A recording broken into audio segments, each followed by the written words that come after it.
સીતારામ ને જય શ્રી કૃષ્ણ બધાની સ્વાગત છે તમારું મારા રંગેલા ભાલની રસોઈમાં। આજે આપણે બનાવીશું ટેસ્ટી એવો પાવ રગડો, જે જોતા જ મોઢામાં પાણી આવી જાય એવો રગડો આજે આપણે બનાવીને તૈયાર કરીશું।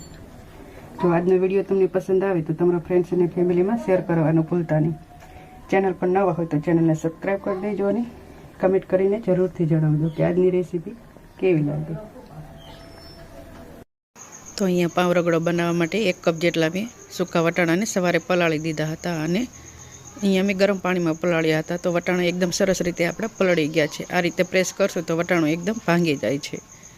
તો હવે એને આપણે બાફી લેવાના છે। તો અહીંયા મેં 2 થી 3 પાણીથી ધોઈ લીધા હતા। તો એ પાણી આપણે કુકરમાં એડ કરી લઈશું વટાણા સાથે જ તે। તો અહીંયા મેં 3 બટેકાને છાલ ઉતારીને મોટી સાઈઝમાં કટ કરી લીધા છે। એ પણ આપણે વટાણા સાથે જ બાફવામાં એડ કરી લઈશું અને વટાણા અને બટેટા ડૂબે એટલું આપણે થોડુંક ઉપરથી પાણી એડ કરીશું। તો અહીંયા મેં થોડુંક 1 ગ્લાસ જેટલું બીજું પાણી એડ કરી લીધું છે। તો હવે તેમાં અડધી ચમચી હળદર અને વટાણા અને બટેટાના ભાગનું આપણે અત્યારે જ મીઠું એડ કરી લઈશું। તો હળદર અને મીઠું સરસ રીતે આપણે મિક્સ કરી લઈશું અને એને ઢાંકીને આપણે 2 સીટી કરી લેવાની છે। તો કુકરને આપણે ગેસ ઉપર ચડાવીને એની 2 સીટી કરી લેવાની છે।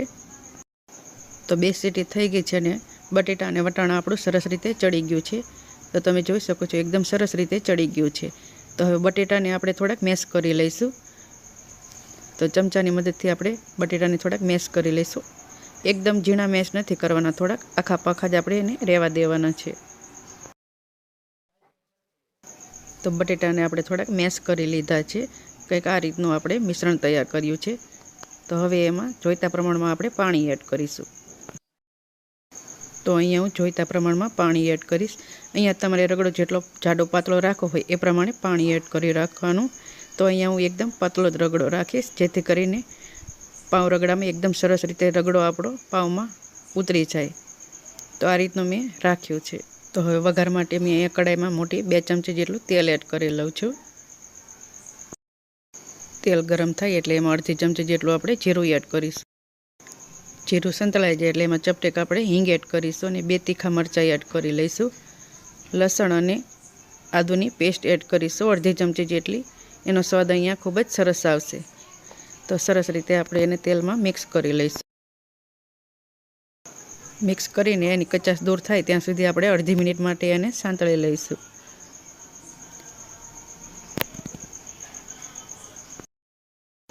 હવે એમાં 2 કાપેલી ડુંગળી એડ કરી લઈશું। અહીંયા 2 ડુંગળીની મેં ઝીણી કટ કરી લીધી છે।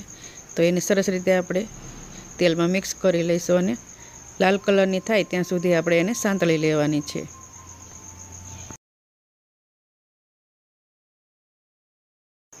તો ઢાંકીને આપણે એને થોડીક સંતળાવા દઈશું। તો ડુંગળી આપણી સંતળાઈ ગઈ છે અને થોડીક લાલ પણ થઈ ગઈ છે। તો હવે એમાં આપણે 2 કાપેલા ટમેટાં એડ કરી લઈશું।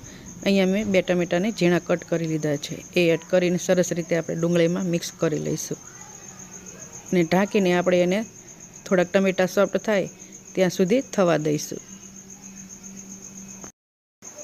તો ટમેટાં આપણા સોફ્ટ થઈ ગયા છે। ડુંગળી અને ટમેટાં બંને આપણું એકદમ સોફ્ટ થઈ ગયું છે। તો હવે એમાં આપણે મસાલા એડ કરી લઈશું। તો હળદર અને મીઠું તો આપણે પહેલાં એડ કરેલું છે। તો અહીંયા હું 1 ચમચી જેટલું લાલ મરચું પાવડર એડ કરીશ, અડધી ચમચી ગરમ મસાલા પાવડર અને 1 ચમચી ધાણા જીરું પાવડર એડ કરીશ અને ગ્રેવીના ભાગનું આપણે મીઠું એડ કરીને સરસ રીતે મિક્સ કરીને આપણે એને થોડુંક સાંતળી લઈશું। તો મસાલા આપણા સરસ રીતે સંતળાઈ ગયા છે। તો હવે એમાં આપણે રગડો એડ કરી લઈશું અને એડ કર્યા બાદ આપણે એને સરસ રીતે મિક્સ કરી લઈશું।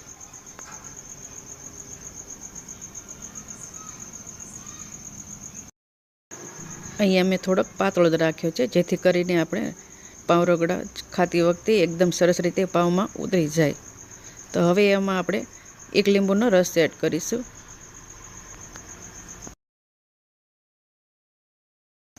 અને અડધી ચમચી ધાણા જીરું એડ કરીને આપણે સરસ રીતે મિક્સ કરીને એને આપણે 3 થી 4 મિનિટ માટે સરસ રીતે ઉકાળી લઈશું, જેથી કરીને રગડાનો સ્વાદ એકદમ સરસ આવે।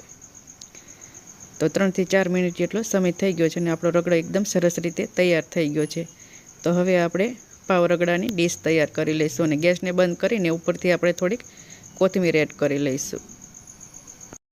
તો પાવ રગડો બનાવવા માટે મેં અહીંયા પાવ લઈ લીધા છે। તો તમારે જેટલું રગડો બનાવવો હોય એટલા જ પાવ તમારે વાપરવાના, નહીંતર વધારે તમે બનાવી રાખશો તો પાવ રગડો એકદમ સોફ્ટ થઈ જશે અને ખાવામાં મજા નહીં આવે।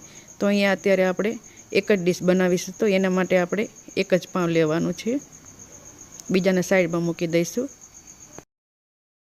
તો પાવ રગડો બનાવવા માટેની આપણે સામગ્રી જોઈ લઈએ। તો અહીંયા મેં ખજૂર આંબલીની એકદમ સરસ મજાની ખાટી મીઠી ચટણી ગોળવાળી બનાવી લીધી છે, જે રગડામાં ખૂબ જ સરસ લાગશે। અને તીખી ચટણી બનાવી છે મેં લસણની, જે તમારે જોઈતા પ્રમાણમાં એડ કરવાની, જેટલો પાવ રગડો તમારે તીખો કરવાનો હોય એ પ્રમાણે।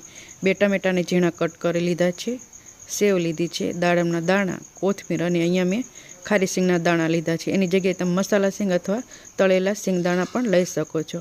અને અહીંયા મેં રગડો લીધો છે, જે આપણે અત્યારે બનાવ્યો એ। તો આપણે ડીશ તૈયાર કરી લઈએ। તો અહીંયા એક પાવ લીધું છે, એને આપણે ઝીણા કટ કરી લઈશું। અહીંયા તમારે જેટલા ડીશ બનાવી હોય એ પ્રમાણે તમારે પાવ લેવાના છે અને આ રીતે ઝીણા ટુકડા કરીને એક ડીશમાં એડ કરી લેવાના છે। હવે ઉપરથી આપણે રગડો એડ કરીશું। સરસ રીતે પાવ ઉપર આપણે 2 થી 3 ચમચા જેટલો રગડો એડ કરી લઈશું, જેથી કરીને સરસ રીતે પાવમાં ઉતરી જાય। તો હવે એમાં ઉપરથી આપણે થોડીક સિંગ એડ કરીશું। અહીંયા બધી જ વસ્તુઓ તમને પસંદ હોય એ પ્રમાણે એડ કરી લેવાની। તો હવે ઉપરથી ટમેટા એડ કરીશું, ઝીણી કાપેલી ડુંગળી એડ કરી લઈશું। અહીંયા ડુંગળીની મેં સાઈડમાં મૂકી દીધી હતી, એટલે હું તમને બતાવી ભૂલી ગઈ હતી। દાડમના દાણા એડ કરીશું અને ઉપરથી આપણે થોડીક લાલ ચટણી એડ કરીશું। અહીંયા તમારે જેટલું તીખું ખાવું હોય એ પ્રમાણે એડ કરી લેવાની। અને ઉપરથી આપણે ખજૂર આંબલીની ખાટી મીઠી ચટણી એડ કરીશું, જેથી કરીને એનો સ્વાદ ખૂબ જ સરસ આવશે। અને ઉપરથી આપણે ફરીથી થોડોક રગડો એડ કરી લઈશું।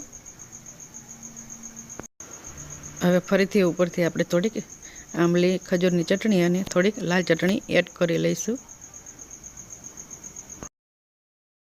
ફરીથી થોડાક ટમેટા અને ફરીથી થોડીક આપણે ડુંગળી એડ કરી લઈશું અને ઉપરથી આપણે સેવ એડ કરી લઈશું અને ઉપરથી આપણે થોડીક કોથમીર એડ કરી લઈશું। તો આપણે સરસ મજાની પાવ રગડાની ડીશ બનીને તૈયાર છે।